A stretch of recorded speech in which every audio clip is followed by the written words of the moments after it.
Russian कैमिकाज़ी drone ने Ukraine में कोहराम मचा दिया है। ईरान में ड्रोन से यूक्रेनी शहरों पर धुआंधार अटैक किया गया। रूसी ड्रोन हमले में भारी नुकसान की खबर है।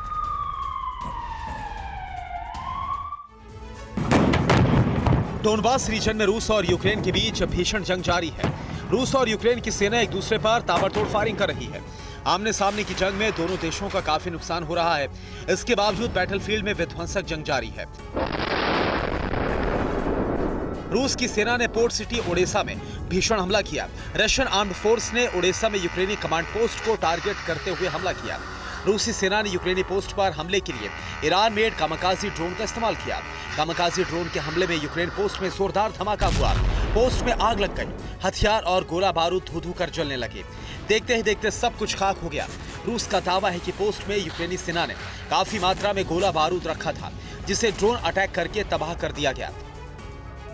यूक्रेन के कई इलाकों में रूस की सेना यूक्रेनी पोस्ट पर विनाशक हमला कर रही है और यूक्रेनी हथियारों को तबाह कर रही है। ओडेसा में वार पलटवार का दौर जारी है। रूस की सेना अगर यूक्रेनी सेना को निशाना बना रही है तो यूक्रेन भी रूसी सेना के बेस को टारगेट कर रहा है। अगली बड़ी खबर, ब्रिटेन में यूक्रेनी राजदूत वादिम प्रिस्टाइको का चौंकाने वाला बयान सामने आया। नेटो में शामिल होने के लिए हमसे निवेदन करना चाहिए, ये यूक्रेनी राजदूत प्रिस्टाइको बोल रहे हैं। नेटो निवेदन करे कि हम संगठन में शामिल हों, सिर्फ हमें पता है कि रूस से कैसे लड़ना है। यूक्रेनी राजदूत का ये बयान, हम नेटो में शामिल होकर पश्चिम की मदद कर सकते हैं। नेटो से मिले हथियारों और सेना की ट्रेनिंग की मदद से यूक्रेन रूस के खिलाफ जंग लड़ रहा है। राष्ट्रपति ज़ेलेंस्की पश्चिमी देशों से हथियार मांग रहे हैं, नेटो में शामिल करने की अपील कर रहे हैं। इसी बीच ब्रिटेन में यूक्रेनी राजदूत वादिम प्रिस्टाइको का चौंकाने वाला बयान सामने आया। यूक्रेनी राजदूत वादिम प्रिस्टाइको ने साफ कहा कि रूस यूक्रेन खत्म होने के बाद नेटो हमसे निवेदन करे कि हम नेटो में शामिल हो। प्रिस्टाइको ने कहा कि सिर्फ यूक्रेन को ही पता है कि रूस से कैसे लड़ना है। अगर नेटो रूस से लड़ना चाहते हैं तो ये कैसे होगा, हमसे पूछें।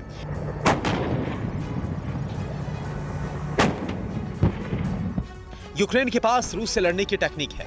सवाल यह है कि क्या यूक्रेन ऐसा बयान देकर पश्चिमी देशों को ब्लैकमेल कर रहा है? क्या रूस के खिलाफ नेटो यूक्रेन का मोहताज हो चुका है, या कुछ यूरोपीय देशों के बचाव के लिए यूक्रेन की ढाल जरूरी है? सवाल यह भी है कि क्या यूक्रेन बीच में से हटा तो रूस कुछ यूरोपीय देशों के लिए खतरा बन जाएगा, या यूक्रेन अपनी अहमियत समझकर अब पश्चिम से इसकी कीमत वसूलने की फिराक में है? कीव के आसमान में देखिए बिजली जैसी चमक पर भारी सस्पेंस बना हुआ है। कीव के दावे से नासा ने इनकार कर दिया है। नासा ने कहा हमारा कोई सैटेलाइट पृथ्वी पर नहीं गिरा। यूक्रेन ने नासा के सैटेलाइट के गिरने की बात कही थी। रात 10 बजे के करीब कीव के आसमान में दिखी जबरदस्त चमक पर यह दावे किए जा रहे हैं। यूक्रेन की राजधानी कीव के आसमान में रहस्यमय रोशनी के बाद पूरे राजधानी में सनसनी फैल गई। लोग खौफ से भर गए। बिजली कौंधने के बाद लोग घरों में छिप गए।